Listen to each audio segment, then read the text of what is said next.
괜찮아, 살아있으니까.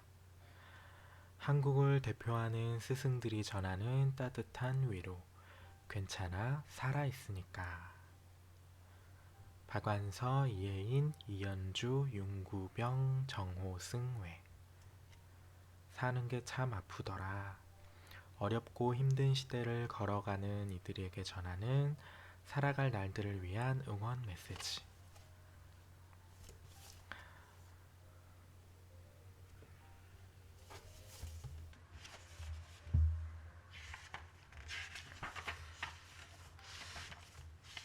오늘은 괜찮아 살아있으니까 라는 책을 읽어보도록 하겠습니다.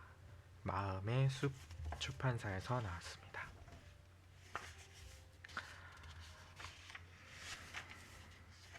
1장 괜찮아 살아있으니까.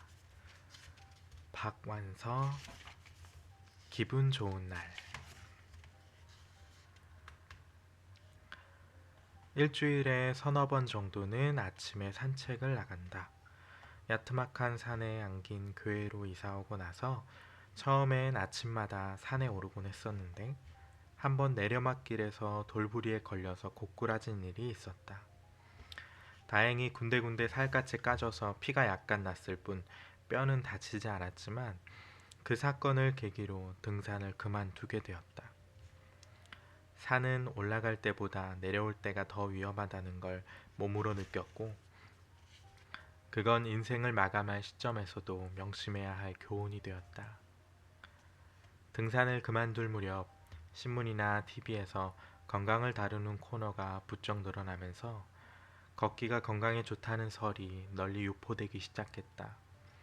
덩달아 나도 등산을 그만둔 게 아쉬워져서 동네를 한 바퀴씩 돌게 되었는데 동네에 점점 차가 많아지니까 기분 좋자고 하는 운동이 짜증스러워지기 시작했다. 그래서 새로 개발해서 몇 년째 실증 안 내고 하고 있는 아침 운동이 호숫가 산책이다. 우리 동네를 벗어나서 길 하나만 건너면 대로변에서 멀지 않은 곳에 제법 큰 호수가 감쪽같이 숨어 있다. 호수가 어떻게 숨어 있을 수 있겠나 하겠지만 차가 빈번한 국도와 뚝방길을 끼고 있는데도 푹 꺼진 지대로 가로놓여져 있어서 그런지 지나가는 차들이 거기 호수가 있다는 걸 눈치챌 수 없게 돼 있다. 그래서 나는 그 호수에 장자못이라는 고풍스러운 이름이 있음에도 불구하고 겉멋을 부려서 시크릿 레이크라고 부르고 있다. 동행이 있을 적도 있지만 혼자 산책을 해도 조금도 심심하지 않다.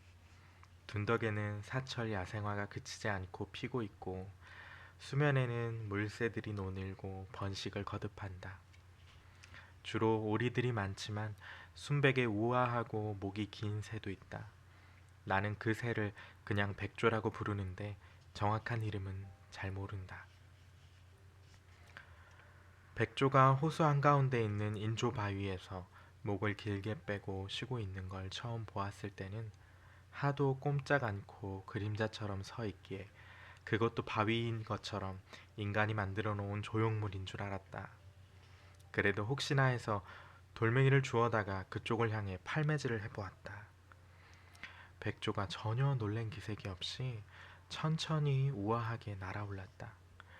공중으로 솟구칠 때만 날개를 활짝 폈을 뿐 일단 날아오른 뒤에는 공기에 파문을 일으키기조차 저어하는 듯 날개를 조금도 너울거리거나 파닥거리지 않고 고요의 극치 같은 우아한 모습인 채로 천천히 호수 위를 선회하고 다시 바위 위로 내려앉았다.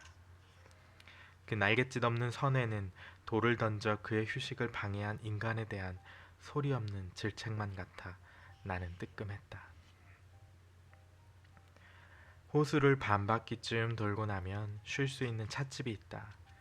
흔해 빠진 맥도날드 집인데 아침 시간에 문을 여는 찻집이 그 근처에는 그 집밖에 없어서 나는 그 집을 호반의 찻집이라고 부르며 애용하고 있다. 사실은 호수가 바라보이는 집이 아닌데도 아침 시간엔 거의 손님이 없어서 이상하게 썰렁하고 호젓한 느낌 때문에 호반의 찻집이 연상시키는 쓸쓸한 느낌과 잘 맞다. 며칠 전에는 산책 시간이 좀 늦어서 정오 가까운 시간에 그 찻집에 가게 되었다.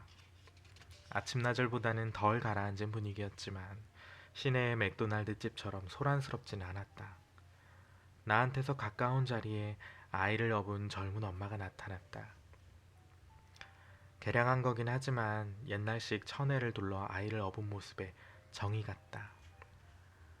내 자식 기를 때의 가장 그리운 추억은 젖을 먹일 때와 천혜로 아이를 둘러 업었을 때 내 등으로 느낀 아이의 호흡과 체온이기 때문일 것이다. 요즘 세상에 천혜로 아이를 둘러 업은 엄마는 하나도 보기 힘든데 조금 있다 비슷한 또래의 젊은 엄마가 똑같은 모습으로 나타나는 게 아닌가. 아마 비슷한 시기에 출산한 자매가 아니렸거니 했다. 그러나 그것도 아닌가 보다. 또 그런 엄마가 나타났다. 셋, 넷, 다섯, 여섯 속속 모여든 모자가 열을 넘겨 내가 앉은 자리까지 침범해 오자 나는 자리를 옮겨 앉으면서 그들이 서로 어떤 사이인지 물어보지 않을 수 없었다. 산후조리원 동기들이라고 했다. 그런 관계도 있을 수 있겠구나. 나는 급변하는 사회가 만들어낸 새로운 관계망이 신기하기도 하고 조금은 감동스럽기도 했다. 나는 손자가 6인데 미국서 낳은 하나만 빼고 다 내가 데리고 산후조리를 시켰다. 그때만 해도 산후조리원 같은 시설이 생겨나기 전이었고 그런 시설이 생겨나고 나서는 집안에나 가까운 친척 중에서 아이가 태어나는 일이 없었기 때문에 산후조리원이라는 데를 가볼 기회도 없었다. 가보지도 않고 탐탁하게 여기지 않던 그런 시설들이 그 아이들을 보자 벼랑간 정답게 느껴졌다. 그들이 두른 비슷한 모양의 천에도 조리원에서 태어날 때 기념품으로 준 게 아니었을까? 같은 날 태어난 아기들이 아니라 해도 비슷한 시기에 나 한 지붕 밑에서 엄마라는 새로운 경험을 나눈 사이라면 보통 인연이 아닐 것이다. 그건 아이들에게도 마찬가지일 테고 만약 저런 친목의 관계가 꾸준히 이어진다면 사촌도 귀한 요새 세상에 가까운 친척 못지않게 서로 정을 나누고 힘이 돼주는 포근한 사이가 될 것 같았다. 그들은 곧 어디론지 떠나버렸다. 오늘은 아기들의 100일이나 태어난 지 100일이나 그런 특별한 날일 것이다. 아이들이 그쯤 돼 보였다. 그래서 식사라도 하려고 같이 모였나? 그들은 식당에서 거침없이 가슴을 헤치고 아기에게 젖을 물릴 것이다. 상상만 해도 기분이 좋았다.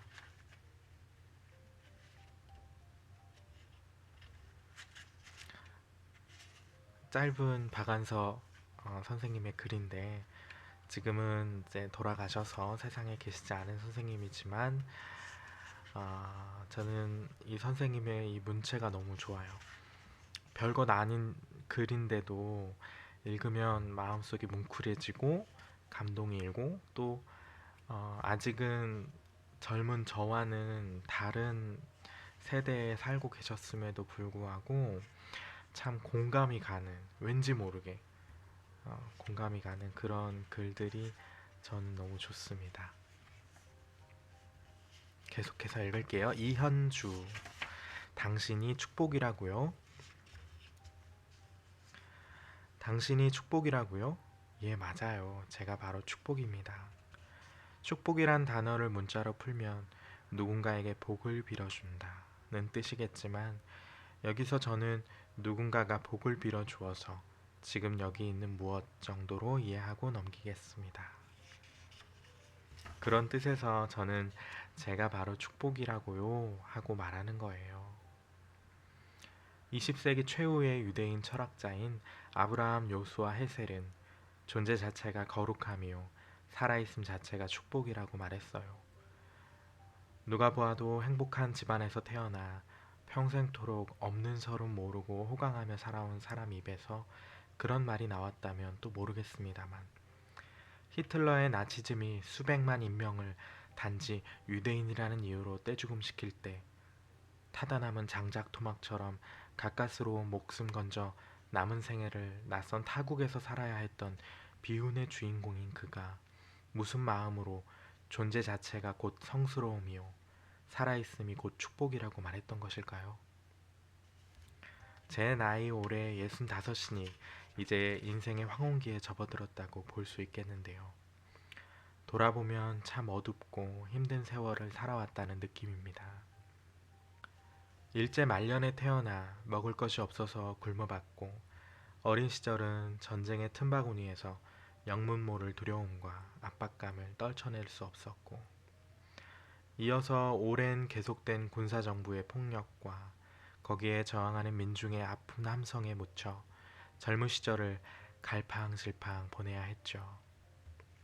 그런 가운데서도 한편으로는 모든 것이 돈으로 환치되는 물질 지상주의에 휩쓸리지 않도록 조심하고 경계하면서 살아야 했습니다. 무엇 하나 내가 이것을 이루었노라 자부할 만한 업적도 남긴 바 없고, 세상에서 말하는 높은 자리에는 근처에도 못 가보았습니다. 그 흔한 베스트셀러 한 권 내보지 못한 채 쓸쓸한 귀로를 수습해야 하는 초라한 인생이 무슨 배짱으로 내가 바로 축복이다 라는 말을 시방하고 있는 걸까요? 아마도 그것은 저 아브라함 헤셀이 그랬듯 눈에 보이는 것 너머에 보이지 않는 무엇을 향한 마음 한가닥 포기하지 않았기 때문이 아니지 싶습니다. 저는 기독교 목사니까 그렇게 말한다고 하실는지 모르겠습니다만, 언제부턴가 하느님을 만나 뵙고 싶다는 소원을 품고 살았습니다. 왜 그런 소원이 제 가슴에 들었는지 그건 모르겠거니와, 아무튼 그 소원은 저를 떠나지 않았어요. 그러다가 누구든지 마음이 깨끗하면 하나님을 볼 수 있다는 스승의 말씀을 들었지요. 그때부터 어떻게 하면 마음이 깨끗해질 수 있을까? 그 방법을 알고 싶어서 그 방면에 모범이 될 만한 여러 선배들의 발자취를 더듬어 보았습니다. 예, 그러다 보니 오늘 여기까지 왔네요. 아브라함 헤셀도 그렇게 만난 선배님들 가운데 한 분이셨죠. 그는 전쟁의 참화 속에서 증오와 분노 대신 생명에 대한 경애와 사랑의 발자취를 보았습니다. 그래요, 보는 눈이 일반 사람들과 조금 달랐던 거예요. 저는 지금 저 자신을 축복이라고 말하는 것 같은 입술로 조금도 망설임 없이 이 글을 여기까지 읽으신 당신에게도 빈틈에 아름답고 숭고한 축복임을 말씀드립니다. 잠깐 시간을 내서 당신의 오늘이 어떻게 끝없이 이어지는 어제와 내일에 연결되어 있는지, 당신의 여기가 어떻게 가없이 펼쳐지는 우주 공간에 머리카락만큼의 단절도 없이 닿아 있는지, 당신 하나가 있기 위하여 얼마나 많은 선조들이 목숨을 이어왔고, 얼마나 많은 생명들이 지금 이 순간에도 아낌없이 자기를 내어주고 있는지 아주 잠깐만 생각해 보세요. 당신 입에도 망설임 없이 그래, 내가 바로 축복이다, 그만큼 당신도 축복이다 라는 말이 흘러나올 겁니다. 당신이 축복이라고요? 예, 맞아요. 제가 바로 축복입니다. 아침마다 힘차게 솟아오르는 해가 있고, 저녁마다 떠오르는 별들이 있고, 그 사이로 부는 바람과 피어나는 꽃들과 제 몸에서 떨어진 낙엽으로 뿌리를 덮는 나무들이 저렇게 있는데, 그것들이 모두 제 몸인데 어떻게 제가 축복이 아닐 수 있겠어요? 그리고 당신인들 어떻게 축복이 아닐 수 있겠습니까? 예, 그래요. 당신도 어쩔 수 없이 축복입니다.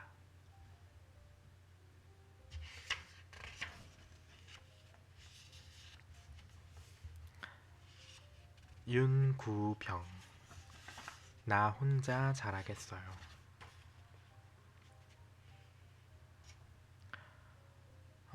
윤구병 선생님은 월간 뿌리 깊은 나무 초대 편집장으로 전 충북대학교 철학과 교수다.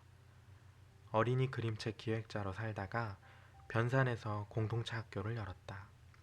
아무것도 버리지 않고 아무도 버림받지 않는 삶터를 이꾸면서 있을 것이고 없을 것이 없는 세상을 앞당기려고 노력한다. 나 혼자 자라겠어요. 임길택 선생이 갔다. 꽤 오래전 일이다. 갓나이 49, 권정생 선생님도 가셨다. 얼마 안 됐다. 30도 못 넘기리라는 의사의 예상을 무시하고 70까지 사셨지만 크고 무거운 고통 속에 돌아가셨다. 모두 어디로 갔을까? 나는 모른다. 그러나 가는 게 가는 게 아니고 죽음은 되돌아오는 삶이라는 것을 어렴풋이 예감한다. 예전에 철학자들이 많이 모인 자리에서 나는 이런 질문을 던진 적이 있다. 가난한 청계천 옷공장 시장이 우리에게 더 가까운 이웃이냐? 월급 많이 받는 최루탄 공장 노동자가 우리에게 더 가까운 이웃이냐? 나 같은 농사꾼에게는 두말할 나위 없이 옷 공장 사장이 더 가깝다. 왜냐하면 어떻든 옷 공장에서는 옷을 만들어 나를 입히고 나는 농사를 지어 그 사람 밥상에 밥과 반찬을 올리기 때문이다. 청계천 옷 공장 사람들은 자본가고 시다, 미싱사, 재단사들 몫을 가로채는 착취자로 알려져 있어 노동자들의 적이다. 그러나 자기도 직접 옷 만드는 일에 달라붙어 온종일 손먼지를 뒤집어 쓰는 이 가난한 자본가는 한 달에 수백만 원씩 받으면서 쾌적한 환경에서 해로운 가스폭탄을 만들어내는 일에 종사하는 조직된 노동자와는 달리 서로 입혀주고 먹여주고 할 수 있다. 기껏 밥 먹여 놓았더니 눈물 폭탄으로 되갚는다면 누군들 배신감을 느끼지 않을 수 있겠는가? 어쩌다 이렇게 되어버렸을까? 농사짓는 아버지의 최루탄 공장에 다니는 아들이라. 시골 사는 아버지는 그 최루탄 가스를 직접 마실 일이 없어서 실감이 안 나겠지만 가만 들여다보면 아비자식 관계가 이렇게 어긋날 수가 없다. 여의도 농민대회에서 이른바 불법 시위를 하는 아버지가 그 아들이 다니는 최루탄 공장에서 나온 최루탄에 맞아 숨이 막히고 눈물 범벅이 된다면 불법이다, 공권력 행사다 하는 딱지 붙이기를 떠나서 이런 불효가 없고 이런 가정 파탄이 없다. 그런데 가만히 눈여겨보면 시골 사는 아비어미와 도시 사는 아들, 딸의 사이 관계가 10중 8구 이렇게 어긋나 있기 십상이다. 우리는 너희들 밥상에 하루 세끼 꼬박꼬박 먹을 것을 올리는데 너희는 우리한테 해주는 게 뭐냐? 고 물으면 이 말에 가슴 아파하지 않을 자식이 몇이나 될까? 무엇이 문제일까? 이 단순하고 소박한 질문에 떳떳하게 일어나서 대답하는 철학자가 한 사람도 없다. 답답해서 내가 또 물었다. 우선은 살고 볼 일이요. 철학하는 것은 그 다음 일이다.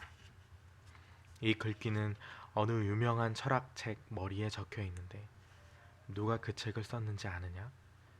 그 철학자 이름이 베르그송이다. 산다는 게 뭐냐? 스스로 제 앞가림을 할 수 있어야 살아남을 수 있다. 하다못해 이름 없는 들풀도 지렁이나 굼벵이도 스스로 제 앞가림을 하는데 그리고 사람보다 훨씬 머리가 나쁘다는 오랑우탄도 나이 7살이면 저 먹을 것 400가지 이상이나 챙길 줄 알고 제 살 길 찾는데 여기 앉아있는 분들 가운데 밀보리 거두는 철이 언제인지 콩 심는 때가 어느 철인지 아는 사람이 몇이나 되느냐? 아무 대꾸도 없었다. 내가 이렇게 들었다. 불구 경전 가운데 하나인 금강경의 알맹이는 이 말 속에 들어있다. 나이 60이 되니 귀에 거슬리는 말이 없었다. 공자의 말씀이다. 맨 처음에 말씀이 있었다. 기독교 경전 신학 첫 문장이 이렇게 시작된다. 모두 한결같다. 옛날의 가신이나 얼마 전의 가신이나 생명체나 시체나 우리에게 들려주는 말은 하나다. 살고 볼 일이다. 살려면 살 길을 찾아야 한다. 제 앞가림을 스스로 할 수 있는 힘이 있어야 한다. 그런 점에서 지금 살고 있는 신용을 하는 인류 가운데 열의 9은 지렁이만도 못하다. 생명의 본질은 자율성에 있고 모든 생명체는 자유로운 생명력의 교환을 통해서 상생한다. 이렇게 짓거리면 누군가 속으로 욕하겠지. 철학하고 자빠졌네. 여기에 먼저 간 임길택 선생이 쓴 시 하나 옮긴다. 나는 임길택한테 이렇게 들었다. 길러지는 것은 신비하지 않아요. 소나 돼지나 염소나 닭 모두 시시해요. 그러나 다람쥐는 볼수록 신기해요. 어디서 죽는 줄 모르는 하늘의 새 바라볼수록 신기해요. 길러지는 것은 아무리 덩치가 커도 볼품없어요. 나는 아무도 나를 기르지 못하게 하겠어요. 나는 나 혼자 잘하겠어요. 네, 이렇게 글이 끝났습니다. 다음 글을 읽도록 하겠습니다. 이혜인 시인의 글입니다. 올리베타노 성 베네딕토 수녀의 소속으로 1976년 시집 민들레 영토를 펴낸이다. 이혜인 시인의 소개예요. 다수의 시집과 수필집, 번역서를 펴냈다. 수녀님이기도 합니다. 수녀님의 모든 저서는 종파를 초월하여 많은 독자들의 사랑을 받고 있으며 초중고등학교 교과서에도 여러 시들이 수록이 되어 있습니다. 유명한 분이죠. 기쁨 일기. 사랑의 먼 길을 가려면 작은 기쁨들과 친해야 하네. 아침에 눈을 뜨면 작은 기쁨을 부르고 밤에 눈을 감으면 작은 기쁨들을 부르고 자꾸만 부르다 보니 작은 기쁨들은 이제 큰 빛이 되어 나의 내면을 밝히고 커다란 강물이 되어 내 혼을 적시네. 내 일생 동안 작은 기쁨이 지어준 비단 옷을 차려입고 어디든지 가고 싶어 누구라도 만나고 싶어 고맙다고 말하면서 즐겁다고 말하면서 자꾸만 웃어야지. 나의 시라는 시네요. 새해 새 봄을 맞으며 행복하세요. 기쁘고 즐거운 시간 보내세요. 좋은 일만 가득하시기를 하는 덕담을 수도 없이 들었다. 올 한 해 내가 결심한 것 중 하나는 하루 한순간을 소중히 여기며 작은 기쁨들을 많이 만드는 것이다. 결심하고 다짐한다고 해서 기쁨이 오는 것일까? 반문할지 모르지만 의식적으로 노력하다 보면 참으로 많은 기쁨들이 여기저기서 달려오는 것을 본다.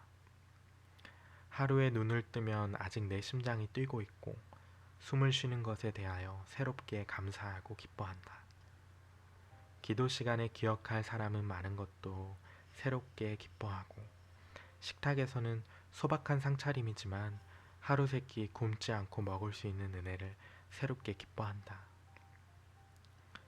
마주 앉거나 옆에 앉은 동료의 나와 다른 점을 재미있게 받아들이며 기뻐한다. 일터를 향하여 하늘과 바다를 볼 수 있는 것도 새롭게 기뻐한다.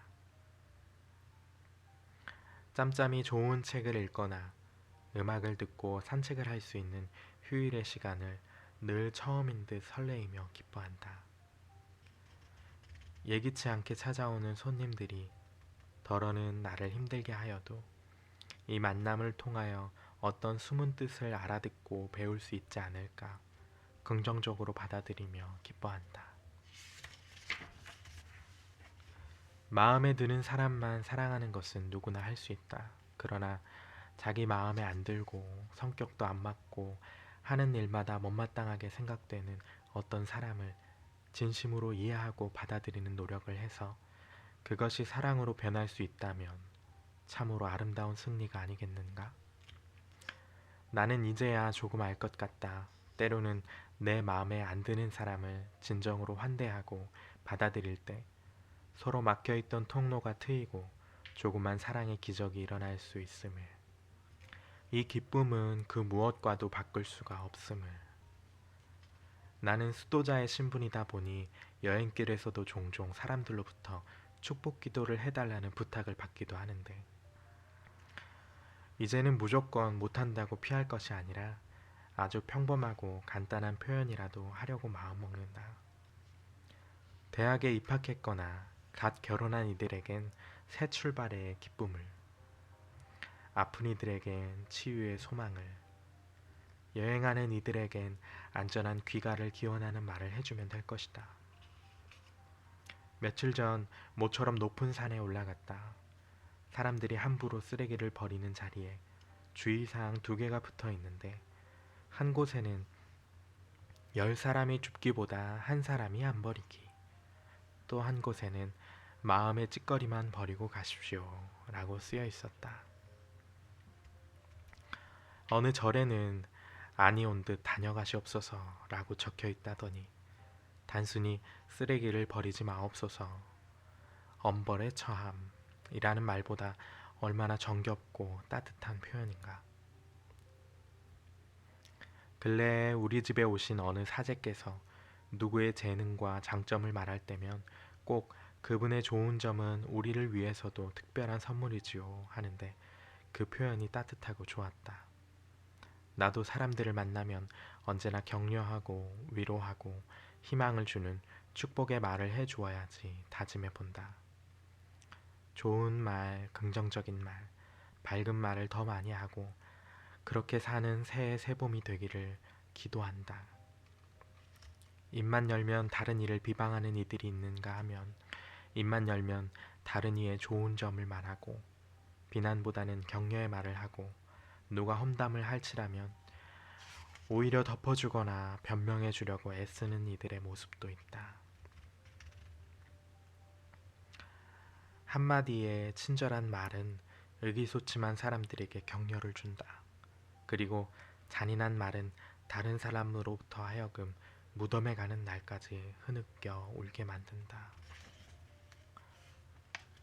실없이 칭찬하면 말이 무게를 잃는다. 근거 없이 비방하면 비난이 내게로 온다. 지위가 높은 사람의 한마디는 아랫사람의 인생을 들었다 놓았다 한다. 좋은 말도 가려서 하고 충고도 살펴서 하라. 무심코 던진 한마디가 비수가 되어 박힌다. 뜻없이 한 행동이 걷잡을 수 없이 커진다. 말과 행동이 사려 깊지 못해 원망을 사고 재앙을 부른다. 비가 온 후도 아닌데 아침에 쌍무지개가 떠서 침묵해야 하는 수도원 복도에서 다들 환호성을 지르고 야단이었다.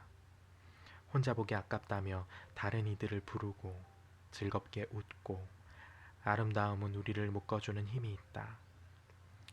비 내린 뒤에 다시 보는 눈부신 햇빛, 나뭇잎을 스치는 바람소리에 종종 눈물이 날 적이 있다.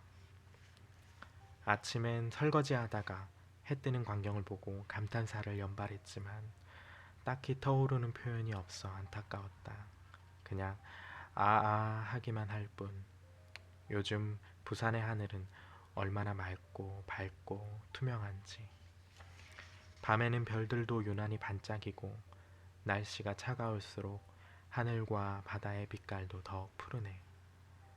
날마다 새롭게 감탄을 하면서 즐기고 즐기면서 감탄한다. 정원에 나가 봄을 준비하는 꽃들에게도 인사해야지.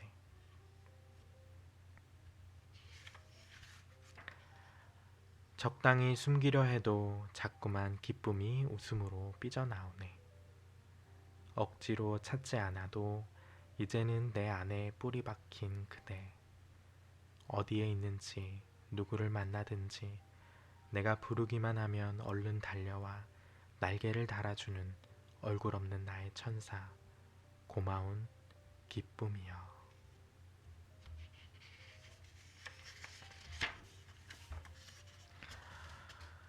네, 다음은 정호승 선생님의 글입니다. 마찬가지로 유명한 시인이죠. 간단히 소개를 읽어보도록 하겠습니다. 1973년 대한일보 신춘문예에서 시 첨성대로 등단한 시인이다. 슬픔이 기쁨에게 외로우니까 사람이다. 이 짧은 시간 동안 등 10여 권의 시집과 어른을 위한 동화집, 산문집을 펴냈다. 제3회 소월시 문학상, 제10회 동서문학상, 제12회 정지용 문학상, 제9회 한국 가톨릭 문학상 등을 수상했다. 저도 정말 좋아하는 시인이고 또 시집도 많이 갖고 있습니다. 진정한 삶의 열매를 맺는다는 것.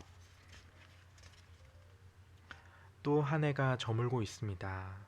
시간은 스스로 매듭짓지 않고 물처럼 바람처럼 마냥 흘러갈 뿐인데도 저는 한 해라는 시간이 또 저물고 있다고 생각하고 있습니다. 예전에는 시간을 매듭짓는 인간의 일이 참으로 어리석게 느껴졌습니다. 흐르는 물 위에 손가락으로 빗금을 긋는 일이 바로 시간을 구분하는 일이라고 생각하고 인간의 어리석음을 한탄했습니다. 그러나 지금은 그렇지 않습니다.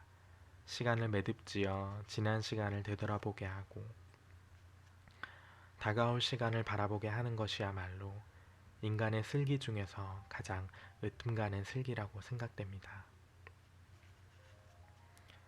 만일 대나무에 매듭이 없다면 대나무가 쓰러지고 말듯이 인간에게 시간의 매듭이 없다면 지난 날을 성찰하고 새롭게 다가올 시간을 맞이할 준비를 할 수가 없습니다. 한 해가 저무는 시간 앞에 서면 누구나 자기 자신을 뒤돌아보게 됩니다. 저 또한 마찬가지입니다.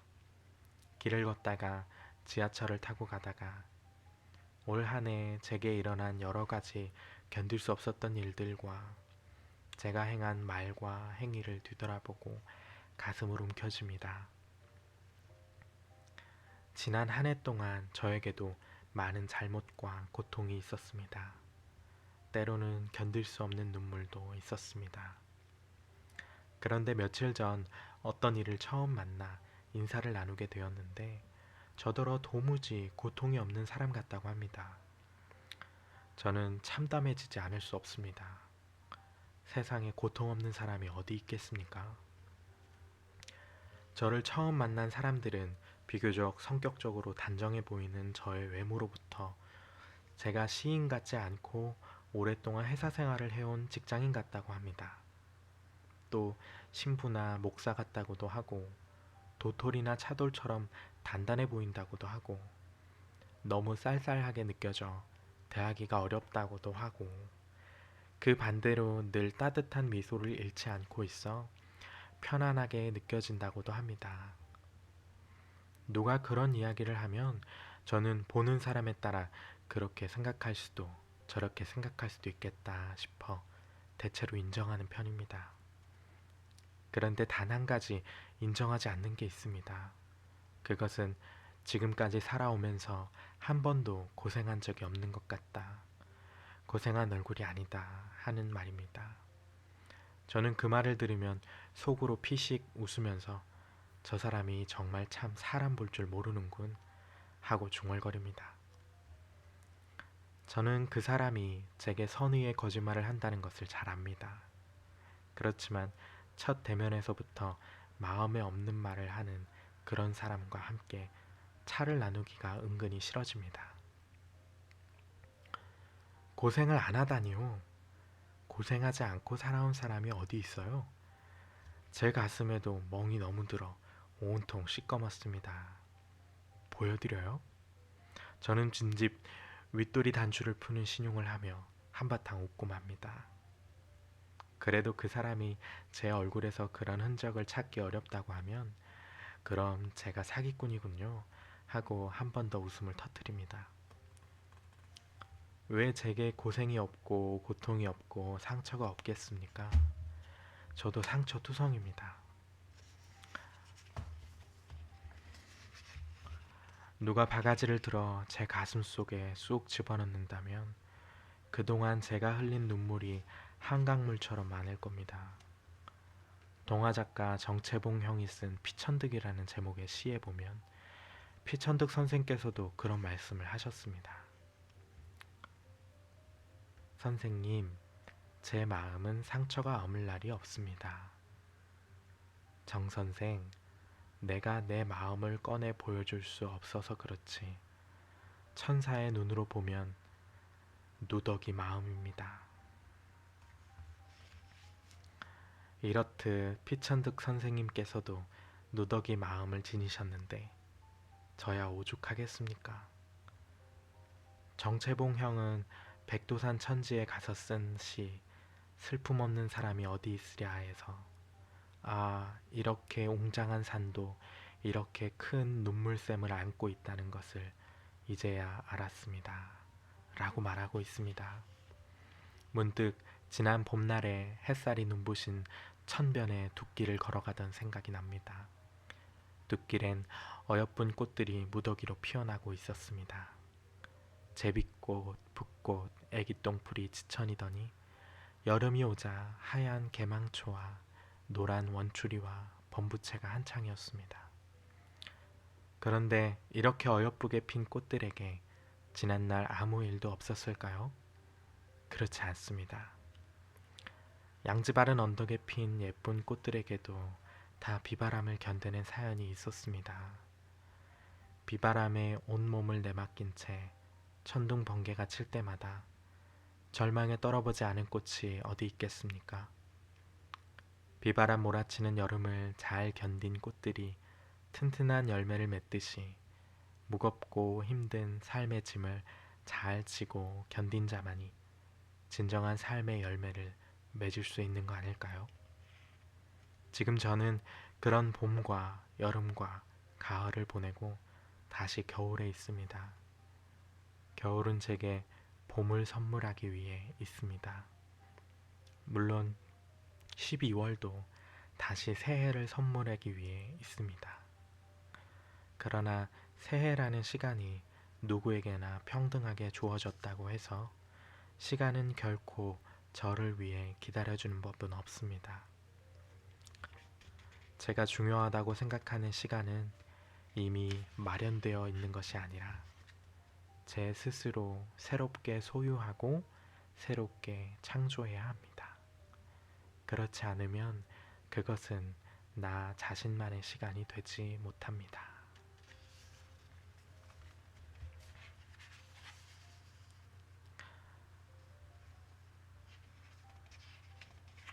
네, 이렇게 1장이 마무리됩니다.